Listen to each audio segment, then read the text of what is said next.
Sobat, mari kita tengok sekeliling kita sekarang.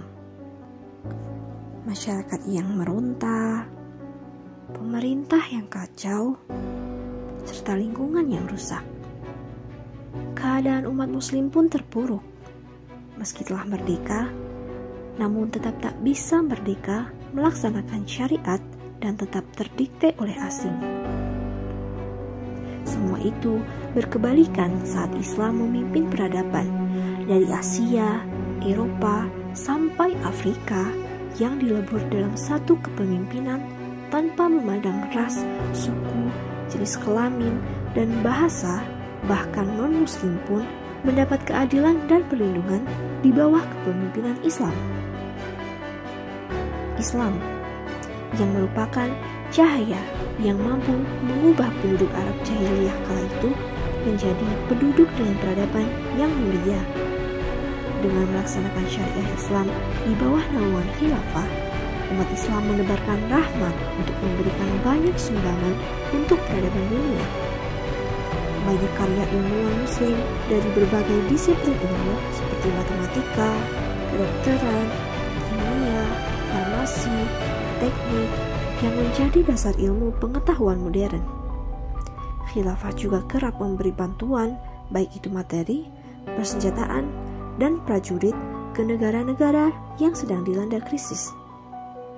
Bandingkan dengan masa sekarang, ketika kemajuan suatu negara diukur dari pertumbuhan ekonomi.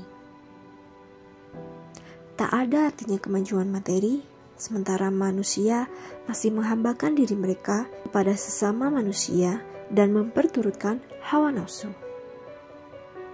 Ini bukanlah kebangkitan, tetapi justru hukuman dari Allah Subhanahu wa Ta'ala, karena hal itu membuat derita pada diri sendiri. Imam Ibnu Qayyim mengingatkan, mereka lari dari penghambaan kepada Allah Subhanahu wa Ta'ala, sementara mereka diciptakan untuk itu. Lalu mereka dihukum dengan penghambaan kepada hawa nafsu dan setan.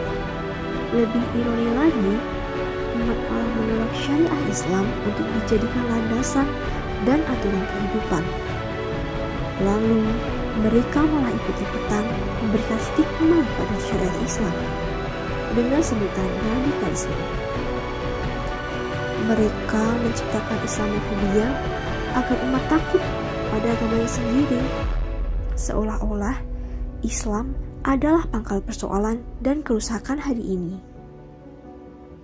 Lalu, ketika umat telah tersesat dan sengsara, mereka malah menepuk dada dan merasa telah menjadi penyelamat dan berbuat kebaikan. Padahal Allah Subhanahu wa Ta'ala telah mengingatkan dalam Quran Surat Al-Kahfi ayat 103 sampai 104 yang artinya, katakanlah Muhammad, apakah perlu kami memberitahu kalian tentang orang yang paling rugi perbuatannya? Mereka itulah orang-orang yang sesat perbuatannya dalam kehidupan dunia, sedangkan mereka mengira telah berbuat sebaik-baiknya. Karena itu, hendaklah kita semua bersegera kembali pada syariah Islam. Tentu dengan mengamalkan dan menerapkan syariah Islam sebagai satu-satunya asas dan aturan kehidupan. Hanya dengan syariah Islamlah kita akan diantarkan pada kebangkitan dan kemerdekaan hakiki, bebas dari jerat penghambaan sesama manusia menuju penghambaan sejati, yakni menghamba hanya pada Allah Subhanahu wa Ta'ala.